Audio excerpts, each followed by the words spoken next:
Here we go again, man. I was hoping I wouldn't have to make this kind of video for the foreseeable future.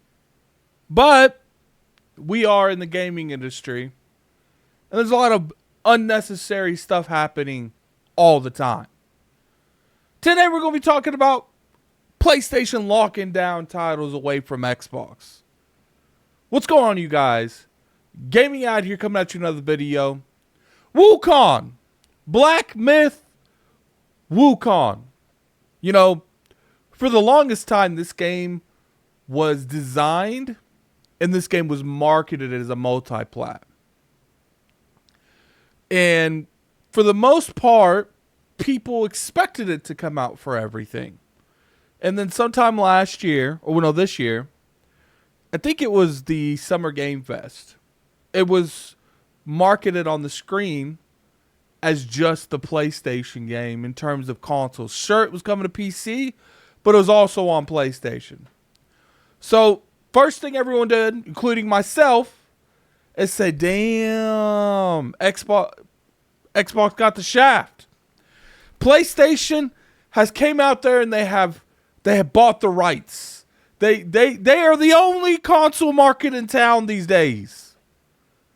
And almost immediately, Game Science came out and they said it was optimization wise. So first off, I do think there is some form of truth to that, but I don't think it's the end all be all. I think it's something that was probably frustrating during development that they knew was an easy out.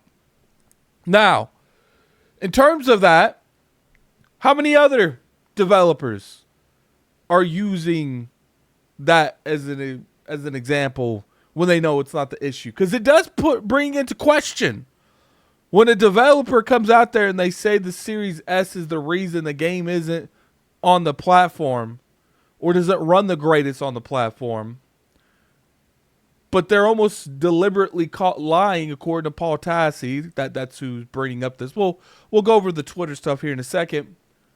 It makes you question everything else. Now, obviously, there's no giant conspiracy thing here. I do think a lot of the people that have issues developing on the Series S are genuine. I don't think it's like one of those things where like everyone's lying. But let's jump over here. Let's jump over here and talk about this. So I woke up this morning and I saw a tweet from Paul Tassi. Actually, people tagged me in this like crazy. And it says, a source with knowledge of the situation has told me that Black Myth Wukong is not currently on Xbox because of an exclusivity deal and is not delayed because of any sort of technical issue. So down here too, he did bring up, here is the statements that Game Science and Microsoft conflicts with each other. And like I said, I believe this is like right after the Summer Game Fest that happened during the summer. We are currently optimizing the Xbox Series S and X version to meet our quality standards, which Game Science, the way the game runs on the PlayStation, I don't know. So it won't release simultaneously with other platforms. We apologize for the delay and aim to minimize the wait for the Xbox users. We will announce the release date as soon as it meets our quality standards. So that is what Game Science said when people started asking why wasn't the Microsoft and Xbox logo there in any way, shape, or form. Now, apparently, here's Xbox. And I do remember this, and I did make a video about this. We're excited for the launch of Black Myth Wukong on Xbox Series S and X and are working with Game Science to bring the game to our platforms. We can't comment on the deals made by our partners with other platform holders, but we remain focused on making Xbox the best platform for gamers, and great games are at the center of that. So I did see down here that would be a technical issue though, so that's just a joke kind of. All right, so elephant in the room. It does look like Microsoft, if Paul Tassi's right, in this condition, it does look like they were trying to give you the information that you needed that was saying, look, this isn't on us. And remember, I said earlier, when it come to this particular game, I said if Microsoft is able to, something like a Black Myth Wukong should not miss the platform, even day and date. It should come out for everything. And if Microsoft is being the factor here with the Xbox Series S, that they need to make sure that people are sent over there to help with the development of that game. So, look, this is my biggest thing when it comes to this. And I think a lot of you will agree. I've been screaming from the rooftops about the exclusivity on Xbox and Microsoft publishing more games that are owned by Xbox and Microsoft to PlayStation is a double-edged sword. You make more money, but you take the value of your own console away. We're seeing that here. The part that's annoying is not only does PlayStation get Xbox's titles, they have no problem locking third-party stuff and their own stuff, because let's keep in mind they're not publishing anything on Xbox, away from the Xbox consumer. Like Xbox, Microsoft, please listen. If they're making deals like this, they're not going to stop. Maybe from a social aspect with the console war stuff, that's dead. Microsoft has laid down the arms. There's nothing to really give ammo to the fanboys anymore.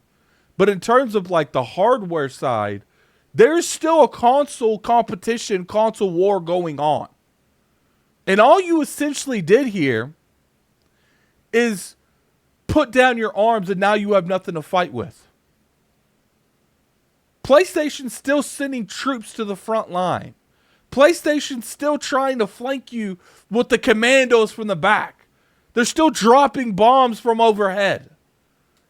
They're still supplying their navy when they need it. Just because Xbox and Microsoft want to open up the rivers and open up the trade route does not mean PlayStation is not going to still use these tactics, which is perfectly fine, by the way. These tactics are fine. They've been done forever. Microsoft did it back with Tomb Raider. These tactics have been done for as long as I can remember. Xbox used to do it in the 360 era with Mass Effect and BioWare's game. I don't know if Dragon Age. I'll put in the comment section below. Dragon Age was one of them. These practices have been done for as long as I can remember.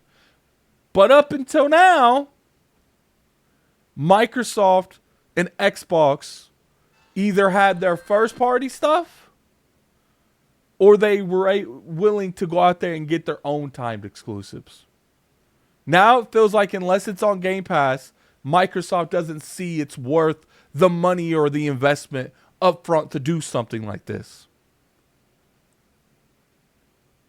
At the end of the day, if this is just strictly about money and not about your brand, then keep doing it. You're going to keep doing it regardless, but keep doing it.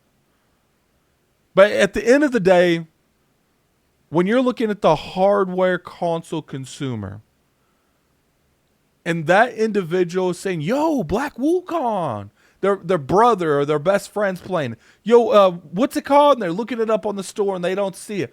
Oh, it's not on PlayStation. Last year, Baldur's Gate 3. Oh, let me look it up. Oh, it's not on Xbox. I meant Xbox earlier. And then they're looking up these fighting games. Oh, not on Xbox. But they're seeing the other way around, where it's like you're seeing games that are popular on Xbox, such as Sea of Thieves, going over to PlayStation.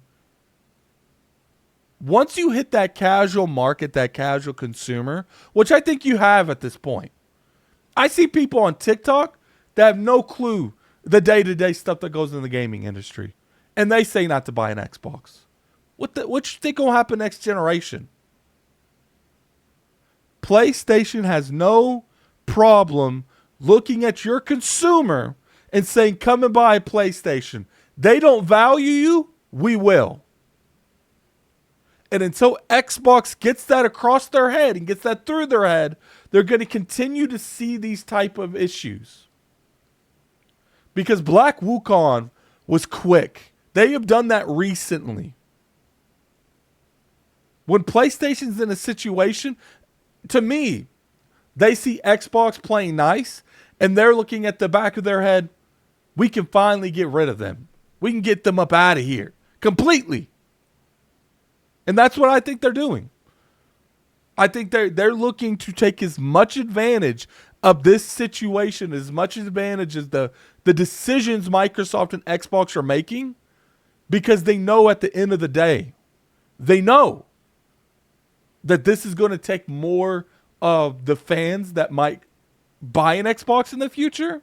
And they know this is going to get more people on the Xbox ecosystem to come over to PlayStation by consistently competing, which Xbox should be doing.